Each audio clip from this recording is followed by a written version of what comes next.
So we had a small break, no, sa summer after our title hearing para at least to prepare us for our class no karong regular semester. Now that you have already identified your research title, it's important that we start with the initial nato nga first part no of our thesis, and that is our chapter 1. Yeah, let me just show it to you. So, maklaro ra ninyo dira. We will not deal with the preliminary pages for now. These preliminary pages will be made after na that you are done with the entire chapters in your thesis manuscript. So the contents of your chapter 1, which is your background of the study, no, includes your introduction, your statement of the problem, your significance of the study, your statement of hypothesis. So kaning statement of hypothesis na to, if nag-include kag mga inferential questions, no, like is there a significant difference, is there a significant relationship, most especially if your study is correlational in nature or comparative. Remember pa mo atong comparative correlational? O, di na ko mubalik ato ha, kay kabalo, ako na itong giklase, kamo nalang hinumdum ato. If it's correlational, establishing relationship, no, or if it's comparative, comparing two variables, then it is required to have inferential questions, and of course, it will be measured through inferential statistics. Now,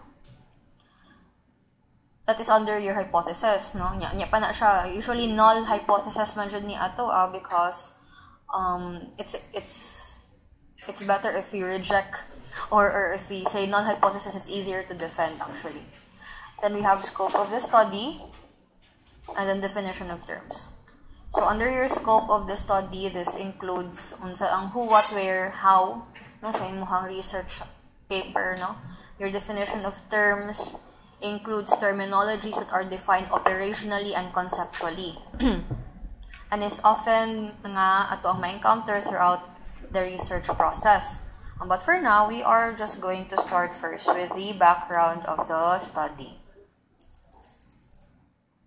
Una sa tadere. Now, even though the background of the study seems like marag set of paragraphs lang siya, let me just zoom in for you to better see it. It is so much more, no, than just set of paragraphs lang. I don't know if maka-remember pa itong ubang estudyante sa research before, but we divide our introduction into 5 parts. No, we have the global perspective. Ako lang i-type diri. Ako lang i-highlight, no. Naatay, this is the overview, as we call it, just an introductory paragraph. No? Kaning first part is basically introduces the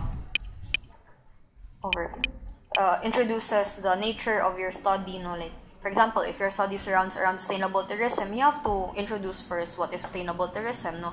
But do not overdo it. Okay? Our limit for introduction is only 3 pages. Okay, do not go beyond that.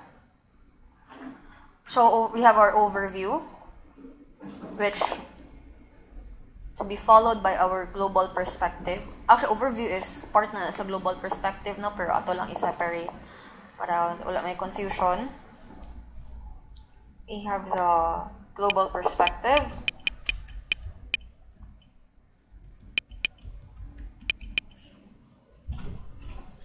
Next is we have the regional.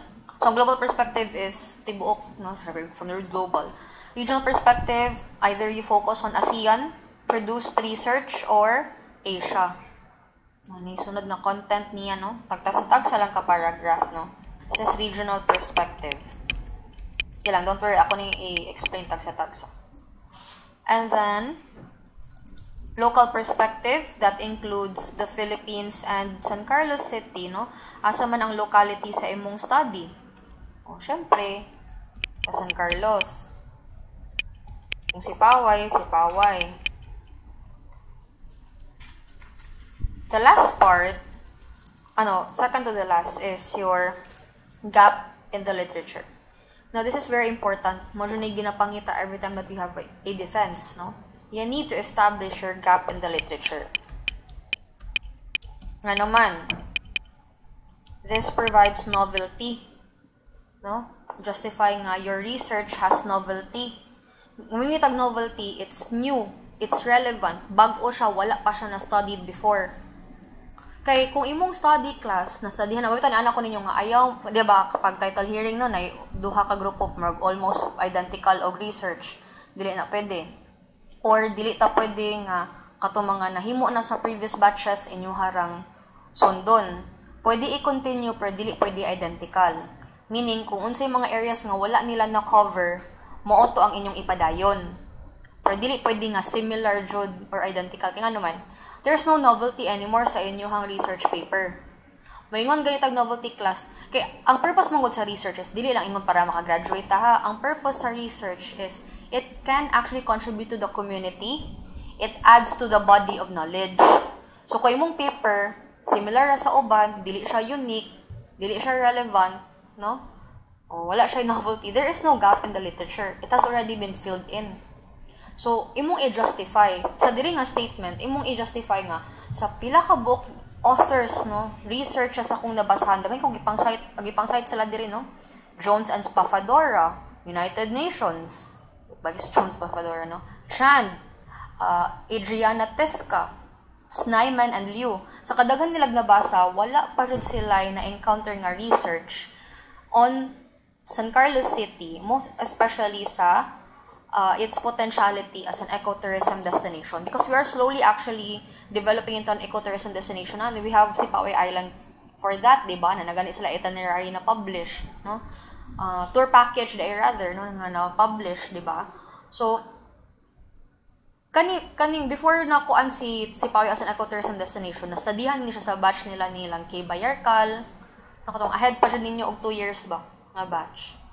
So, meaning, since wala man sa'yo nabasahan na encounter nga literature or research published about San Carlos City, or specifically Sipaoy Island as an ecotourism destination, therefore, naay gap in the literature. Naay pagkukulang. No? So, wala pa man siya nastudihan, so ang study, ang mo fill in ana nga gap. Nakasabot? Okay. That is your gap in the literature. We find that in your pre-oral defense. Dapat clearly established na siya in your introduction. Lastly, we have the rationale. Your rationale provides the purpose why you conducted the study. What is the main reason? What is the fundamental reason why you conducted the study? This is your rationale. Rationale, depende na sa pagkanin. So, in your rationale, you discuss there, unsay purpose, nanong conduct ka ani, who will greatly benefit from the findings of the study? What will be the outcome after the findings of the study? No, will it become a basis for a tourism development program? Okay. So muna ang unod niya, ing ana pagka-plastar, and there should be coherence. Do not just copy-paste anything from ChatGPT, from different mga RRL dira nga mga literature, pang copy-paste ra mo, inyong ibutang dira.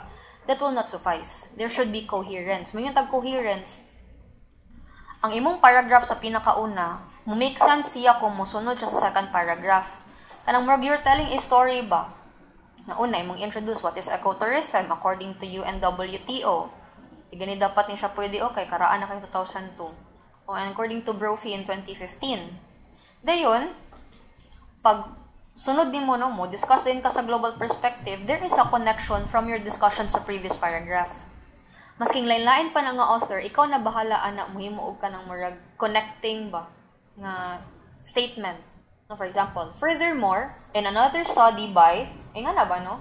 And furthermore, on the other hand, no, ecotourism has been of great prominence in countries like, or in continents like Central America, no, di ba yung continent Central America, no?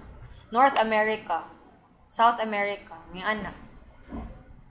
So, masking mukuha ka og literature sa uban nga mga authors, ikaw na bahala mo rephrase sa anak nga ang paragraph sa lain nga author mo connect siya sa next nga author through connecting sentences, no? Like in another study by, in addition, dili na pwede nga sige na kagkuha dira o copy paste niya, ibutang na po nimo dira. It doesn't make sense.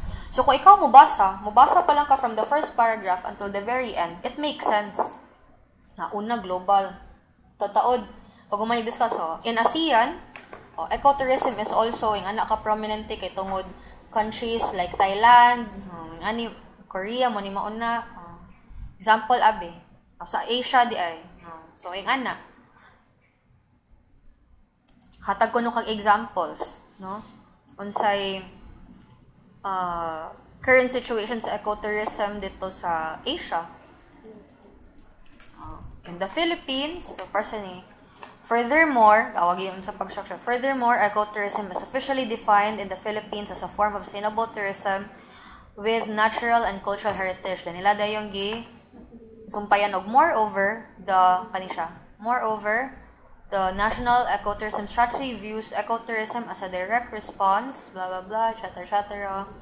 Specifically in Negros Occidental. So, from Philippines, dayon down to Negros. So, na-insert niya ba? O kamuan na, inyuhan na nga discarte. Dili na pwede nga, sige tag-copy-paste. Kabalo mo rephrase po. So that there will be coherence. Dayon, nito din siya. Although, San Carlos City as a second-class component, wala pa kayo siya na-develop as an ecotourism destination. As a result, discuss din siya sa ubos.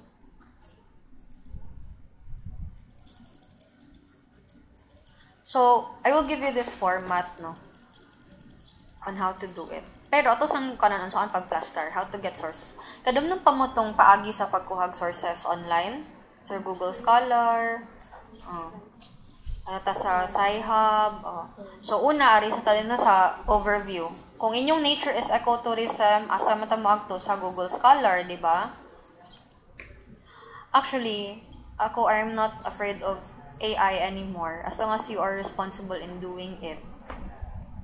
Naiuban gagamit mo og ChatGPT no pag structure sa inyong statement of the problem pero basahon po ninyo if it makes sense. Kay ilisan naman jud po na kuna. For this time din ako mo ilisa kamo na jud ana. Igura ko mo comment dira nga mo ni Usbon, mao ni Tangtangon, kamo na jud ana maning kamot. Provide mo diri og overview abi for overview of ecotourism. Again, unsa ganito ato ang recency pila ka years? 5-year recency mag-start sa unsa nga tuig 2019. So custom range lang ta diri sa site. To 2020 2023 lang para dili kayo search ka balik din manggaw sa dira basa mo. Okay, nya kato kung gitudlo ninyo no basta open access ang journal. Pwede ra ninyo ma-download ang PDF para sa no di na mo moagig sa Sci-Hub. Pero kung dili mo kabasa ato moagig tag Sci-Hub no. Nya kapoy magbasa tanan, keyword finding ra ta, control F.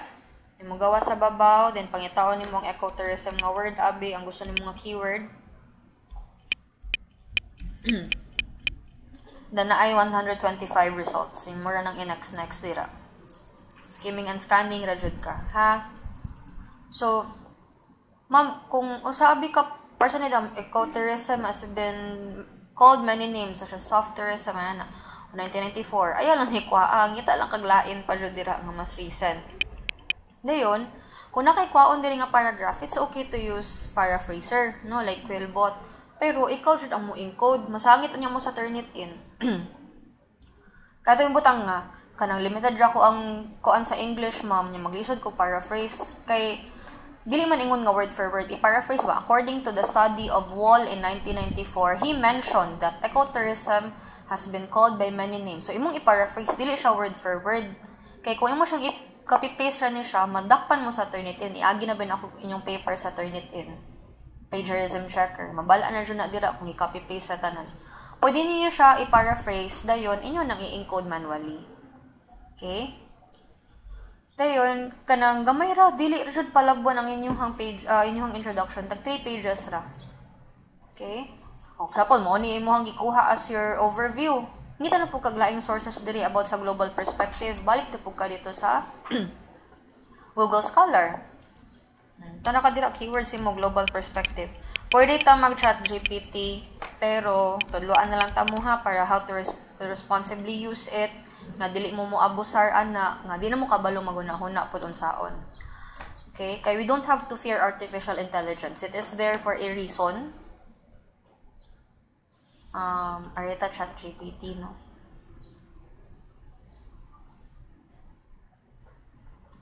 But you have to be responsible in using it. Again, i-double check dyan ninyo if gihatag ni ChatGPT kay tinuod.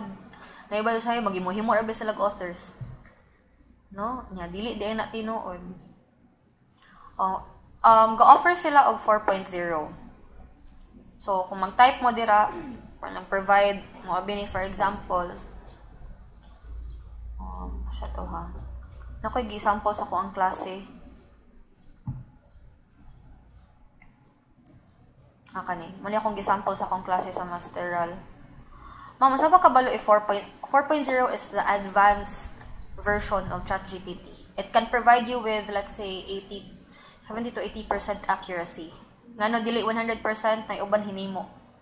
Muna yung keywords dira is please provide me with global perspective, literature on global perspective, or publish research articles on global perspective regarding ecotourism.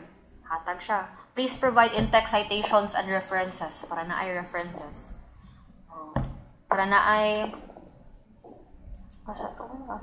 Di ay mao. Ano to?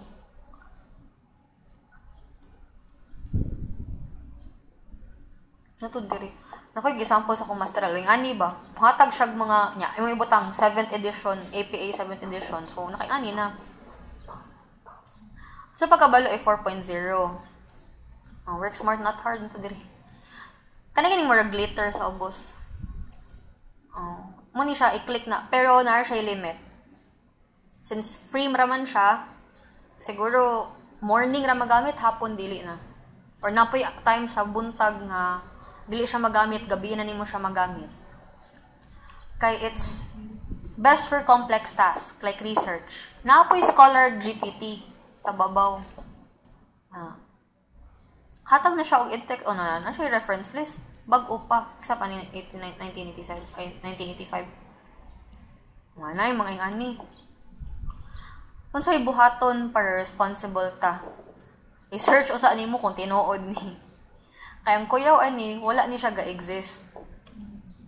Okay? ChatGPT can give you even made up nga references. Sangit siya puntaan na sa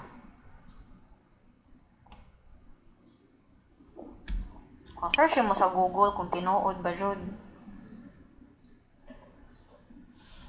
And na-adjud siya. Academia, Buhalis di Sinarta. So, tinuod siya. Go back ka dito, kaon to nimo ka Buhalis. Dili i-copy-paste, makitaan na siya po na ni Turnitin. Paraphrase in tawon mo, ay mo pagtinamaran. Ito ka Buhalis sa. Kaniday, inyo ni i-paraphrase day, nya inyong i-encode manually. Di na lang gani mo mangita og manually, di pa jud mo encode. May lang kani ka at least tagaan na mo sa AI. Ang inyo na ani is you encode manually. I've entered several research conferences. Not all schools allow this, but there are schools, universities, even UNOR, they are allowed to cite ChatGPT as their source. But again, di pa yung anak ka atong academic integrity here are very strong. Our AI policy is different.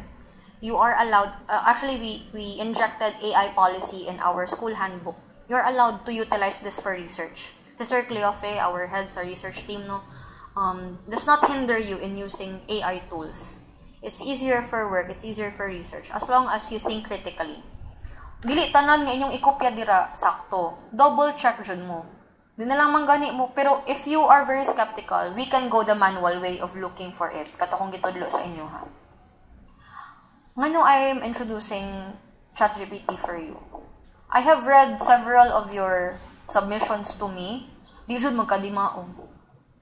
Kay, ato yung batang, amateur pa ang pag-search ninyo na uban nga kanang kanilang. Pero dili nyo basahon ang content ba, kung coherent ba siya or aligned ba siya sa inyong research title. So, say, maglabad na po akong ulo, usbo na po na to. So, with this, it offers minimal errors. You just have to read. Double check if it's true. Masking AI pa ni siya class. Oh, awa ang. Look at the fine print. Natabunan siya sa akong recording. Look at the fine print diri. ChatGPT can make mistakes. Check important info. No? Look at the bottom fine print. Because again, there are limitations with artificial intelligence. There are areas where they cannot actually access. Mabita gitulan mo sa Sci-Hub, di ba, nga na ay mga journals who are not open access journals, ay na ay times nga, mansay matabo, kanang dili ka ka-access mo, mabayad pa ka, so magamit tag Sci-Hub para ma-unlock to siya.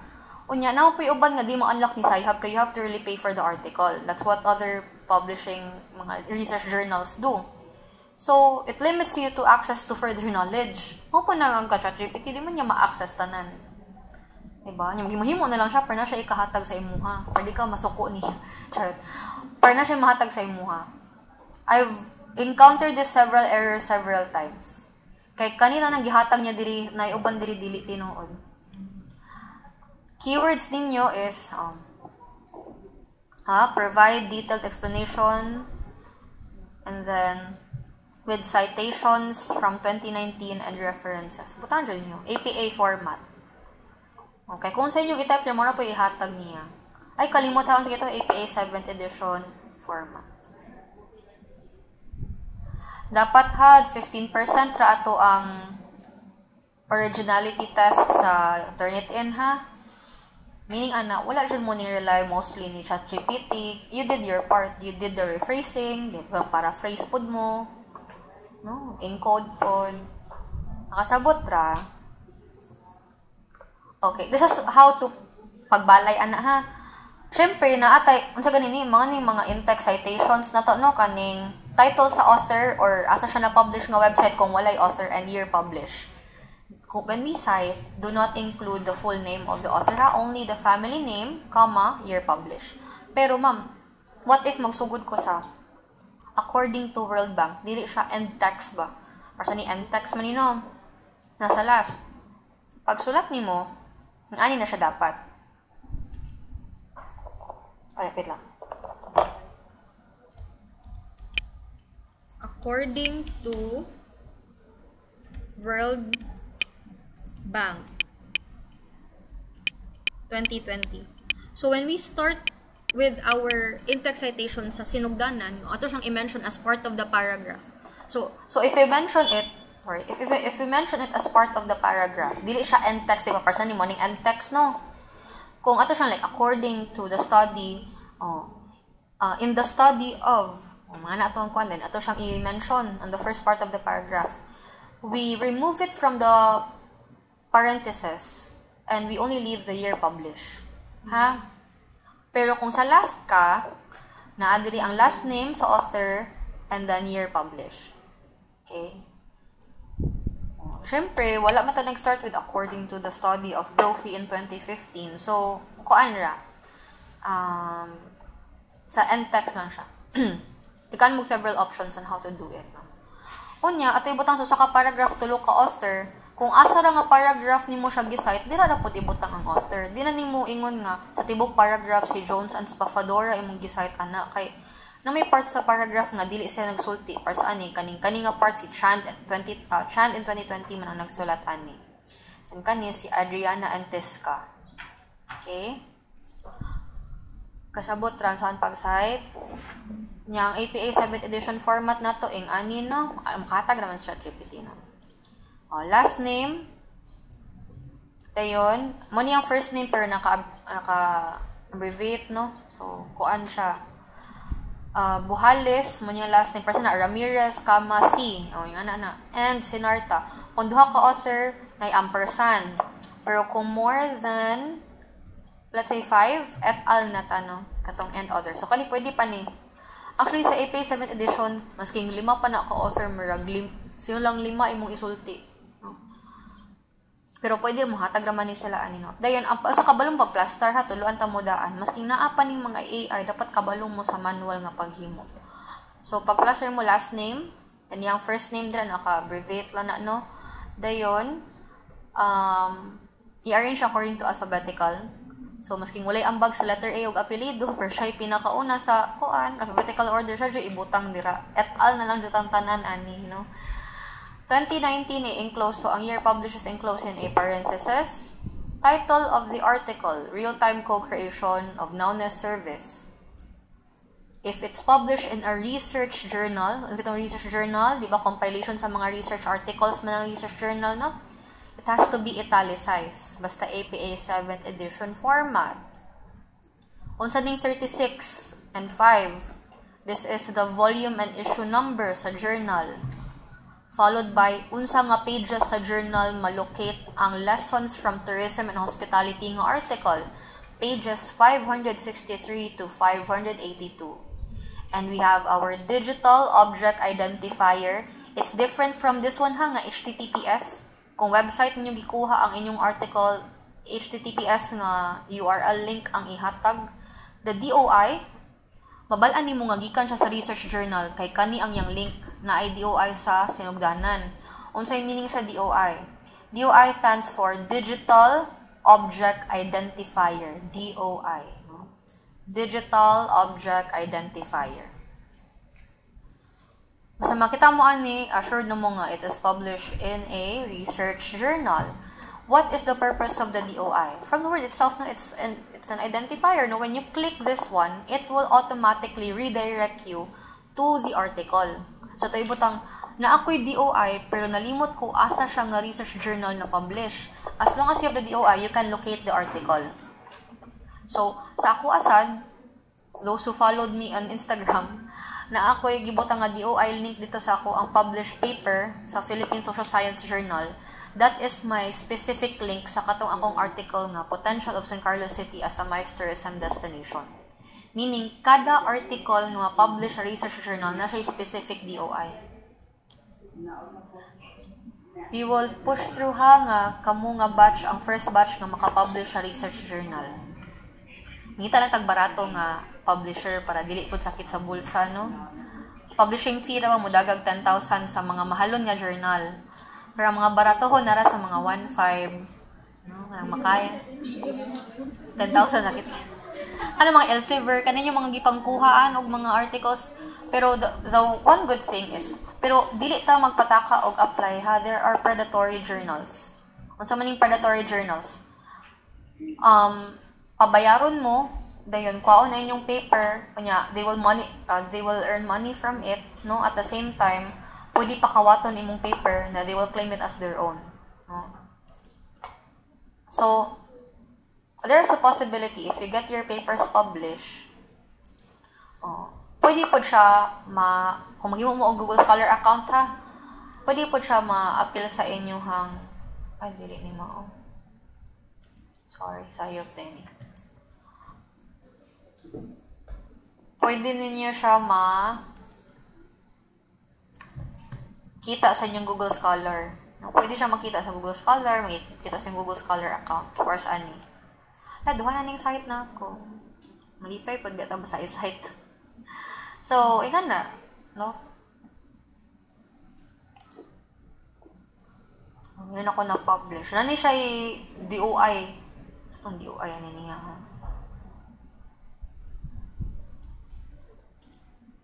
Ako siya malok mga kuan. This is from PSSJ. Ay, download ko sa PDF di ay. Anyway, so yung article. Try ta, no? Kaya para at least ka mo, naapon mo ma-publish na online. Mo na yung DOI sa akong article.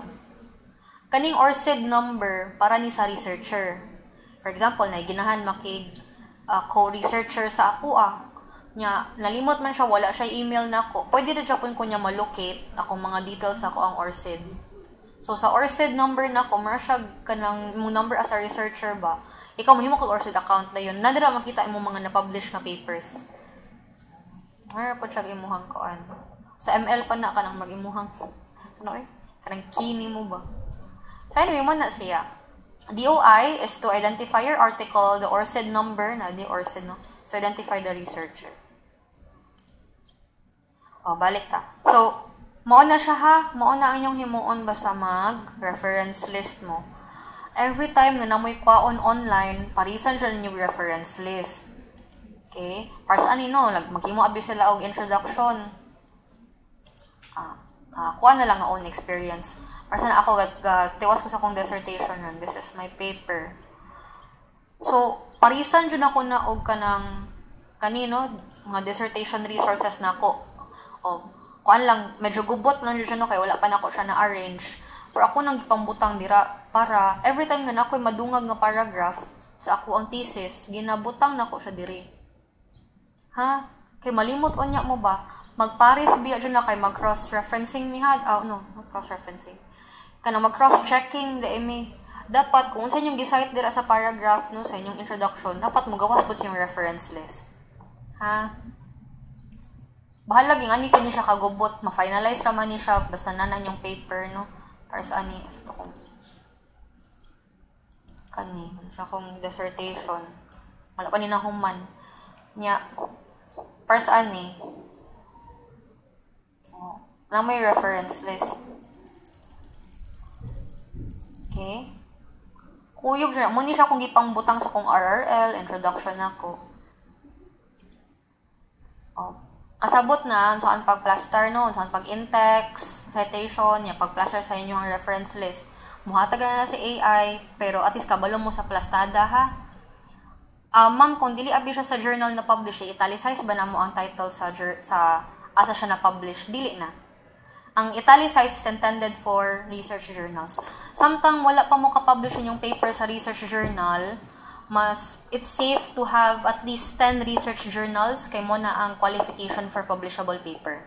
Ngayon yung reference gikan sa 10 research journals. Kailangan mapunan pa mo na kay na pa mo may RRL. Kailangan po maging ani sa RRL. O para sa ani, gikan siya sa mga journal marketing. Kani siya gikan siya sa marag webpage ba ni whatsnewphilippines.com. Wala siya naka-italicize. Schneider Electric ang nag-publish. Author daw, 2024 ang year publish. Title of the article, asa siya na website, What's New Philippines, and then wala man siya issue number, wala siya page number, wala siya DOI, kay dili siya research journal. So, retrieve from ang link ra niya. https whatsnewphilippines.com. Ano ra? Pero kung, para ni ba ni? KPMG. Pero kung journal, sa nabantay ninyo, naka-italicize siya ang name sa journal. Na Journal of Marketing. International Journal of Contemporary Hospitality Management. Okay? Since kabalo na mo ana, no, let us proceed na sa pag-plaster sa inyong introduction. In the first paragraph, very short paragraph lang. Kung inyong studies about ecotourism, introduce what is ecotourism. No? Ecotourism is in all forms of tourism that are based in nature and where visitors' primary interest lie in seeing and appreciating the environment. So, yan na. I-introduce sa ninyo una kung saan nature sa inyong study. If your focus is sustainable tourism, you introduce what is sustainable tourism according to UNWTO, etc., etc. Now, let's proceed to the global perspective. Unsa man ang pasabot sa global perspective, class? What is the current situation of ecotourism in other countries around the world? Take for example, in Central America, no, especially in the country of Costa Rica, ning rise ko no sila in prominence as a major hub for ecotourism. Nga naman, kay during this time, dito sa Costa Rica daw ko, no, according to the study of Jones at Spafadora, daghan daw kano kay growth as a global tourist destination. Ang tourist arrivals kuno nila ning abot og 155,000 in 1970 to 435,000 in 1990. And then nahimog 1.1 million in 2000. Kaya lang major nila nga gina-advertise as ecotourism in Costa Rica. That's global perspective. Unsay current situation sa inyong nature sa study ninyo in other countries. Do not include Asia na lang. We can save that under regional perspective. Na napailain, no? Kanina po sa New Zealand, sa Romania. Okay? Kasi na, ang ecotourism destinations ko na sa Romania kay mga protected areas, like kanang mga reserve, mga national park. So, mga current situations lang. No? Pwede magaling ka like for example, ang ilaha is potential of San Carlos City as an ecotourism destination. Pwede kayo kakaadon sa importance sa ecotourism among different countries outside of the Philippines, di ba? Kung na kayo makitaan nga ingana. Do the same for regional. Sa regional, ASEAN ang naka-focus niya. So, wala siya ning specify kay country number, mostly Thailand raman, no? Thailand's ecotourism strengthens rural economies and ga-reduce kuno siya poverty sa ecotourism sa Thailand, according to Liu and Snyman in 2017. Okay? So, mangita mo mga situations ba, no? Kung sa regional na, pwede sa ASEAN, pwede sa Asia. Do not include the Philippines for tag one paragraph lang ha. Maski daghan kag makitaan dira, limit lang ka. Usa ka paragraph lang ang imuhang masulod dira. Next is the regional perspective. Philippines na, para sa niyo? Furthermore, ecotourism is officially defined in the Philippines as a form of sustainable tourism within, that's according to DNR. Dayon, in Negros Occidental, it is said nga, it is a province which is rich in natural resources, and the province sees the opportunity in using these resources to promote ecotourism. That is from the study of Butalid and others in 2017. So, sa local perspective, local niya, dili ni siya ang regional katong sa babaw ng ASEAN. Kani, this is local. Philippines, Negros Occidental, and then San Carlos City. San Carlos City, nihatag po sila og situationeer, no? Or kanang, situationeer kanang current situation na sa San Carlos City in terms of ecotourism.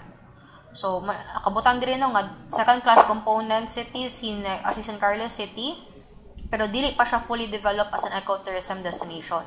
Pero naka-receive siya awards for clean and green initiatives like sustainable tourism from Green Destination, Southeast Asian Nations Clean Tourist City Award for 2 consecutive years. Meaning, nag-establish na daan ba nga, ang local situation ni San Carlos City, maski dili pa siya fully developed as an ecotourism destination, it has potentiality kay tungod, it has been awarded several clean and green awards. Nakabutang na dira. Kamo na bahala mo discuss. No? So, this is from Green Destinations 2018 na article. Okay. Nakasabot ra sa overview, global, regional, and local perspective. Let us now proceed to the gap in the literature. No? Second to the last na ni siya. So that you can utilize the remaining 30 minutes na para mag-brainstorming. Mag-write up na ta ha, para magpa-checking da yun. Announce na ito ng introduction. Okay. So, ang gap in the literature, unsa man pag-plastar? Simple. Katutanong nabasahan nimo nga mga literature sa babaw, katong nimong gibutang nimo sa imong global, sa imong regional, sa local nimo, katong mga citations nimo nga gipambasa, solito na nimo siya dire. Kung sa Bisaya pa, no, daghan kay kag nakit-an nga studies and literature that are related to ecotourism. No, naga-focus sa development.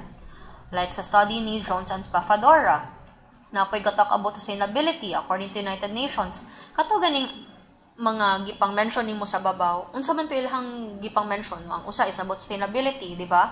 Ang usa is about development, then ang uban is about improving rural communities. According to the study of Jones and Spafadora, Adriana Tisca, okay? So sa kadaghan nimong nabasahan mo, nimong nabasahan tanan, there is still an inadequate literature. Nadya po yung gap, daghan kiming tawagan no? Inadequate literature, gap in the literature, or dearth, no? D-E-R-T-H, dearth in the literature concerning the city's potential in becoming an ecotourism destination in terms of preparedness, transportation, and strengths and weaknesses as an ecotourism destination, respectively in San Carlos City, or specifically in San Carlos City, Negros Occidental. Meaning, sa kadaghan ako nabasahan diri sa babaw, wala pa, narjo po yung mga kulang nga literature nga talk about ecotourism destination in San Carlos City. Therefore, or as a result, there is a gap in the literature that kanisya nga study would like to fill. Kami mo punuan ng pagkukulang since wala pa may nakapublish ani before. Thus establishing novelty. Nakasabot? Establish na clearly in your gap in the literature ha, pangitaunon rin na sa panelist. Ako basta mo sit-in ko as panel mo na kung ginapangita, mo na kung ginapangutana. Pero syempre, di mo kumupanel ka, I'm your advisor. But that is what is required, no? That is what is, sa tawa na yun, kanang ginapangita, no? Ginapangutana. And then lastly, this is the final one. Discuss thoroughly your rationale, no? Thoroughly. What is the reason why you conducted the study, no? So, the fundamental reason for the study is i-assess na mo ang readiness ni San Carlos City as an ecotourism destination. Unsa nga mga areas na mo na i-measure kung ready na ba sila?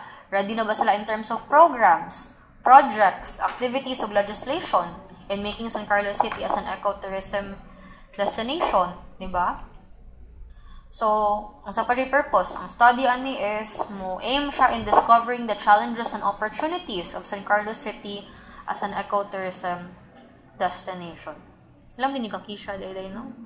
Kakisha ni nga study. Minimal corrections ba ni sila ani.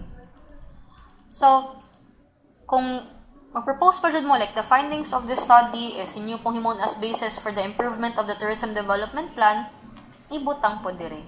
Ha? Ning ana ra na siya. Bay atong ihapon, kapila ni page 1. Ay sorry, sobra anong scroll. So 1 ni siya. 2, 3 ra, no? Tulo ra jud ha. Di na pwedeng 3 and a half. I-limit ra jud sa tulo. Kami ko sa una ko ang introduction mo dagan siya 5. So ako na pong tangtangon, no? Ang uban. Sa dissertation na mo mas ninglala, 2 na lang.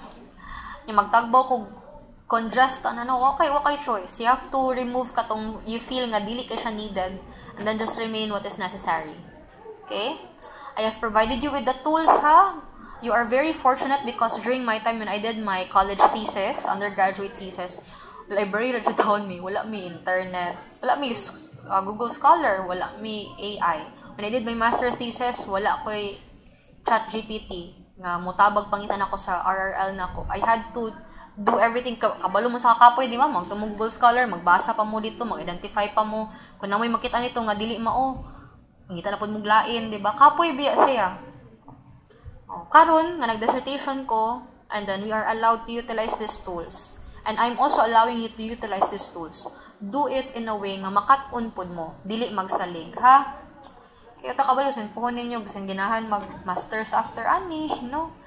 Or ginahan pa jud mag-work sa LGU, conduct research all the time, at least you already have a groundwork na. You have substantial, not basically substantial, but the surface knowledge na of what research is. Okay?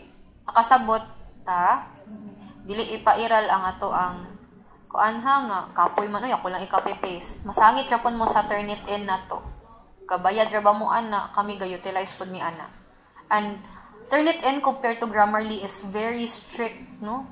Dali ka siya maka-identify kung sing gamay lang ana nga gikan sa AI, gikan sa internet. So, when you get sources from AI, paraphrase it using Quillbot, then kung ikaw di pa jud ka satisfied nga murag di man siya mo make sense, so maglain na siya mura man siya robotic kay paminaw, no? Ako na pong i-paraphrase. Okay ra na, at least na apo kay mahimo, at least di na ka mangita. Nanay mangita para nimo. Igo na lang ka mo paraphrase. Okay? Is that clear? Do you have any questions? Okay, hatag na kog deadline ang kanang sa ani. So, can you submit by next week Friday? Para sugod din ta statement of the problem, and then humano na to ang chapter 1, third week pa lang daan sa August. So, kani gamay pa lang niha, naapa tayo statement of the problem, definition of terms, scope of the study, significance of the study. Gamay naman ang chapter 1. Ato mo mag-ubo-ubo sa chapter 2. Kaya naan ay RRL. Magsigira mo ang inyo tibuok chapter, magsigira mo katubang sa ChatGPT, Google Scholar, Sci-Hub, Quillbot. Next week, Friday. Send me both a soft copy and a printed copy kung nang may budget, pero kung wala, pwede ra soft copy. Ato lang ta sa faculty mag-checking, ha? Ay, Friday din na ito nga klase, pure online. Okay ra ninyo? Wala tayong classroom, manggod. Pure online ta ha, sa Applied Business Tools. Friday. Okay. That's 1 to 4, no? Ay, ikaw na yung klase mo. Ay, ako ay yung teacher na anak kay si Sir Gibson ninyo looy na kayo no 10 subjects na siya daghan siya first year. Ang yang mga first year is tag 2 sections niya tulo pa na ka subjects daan go ubo-ubo na to siya no so. Hello.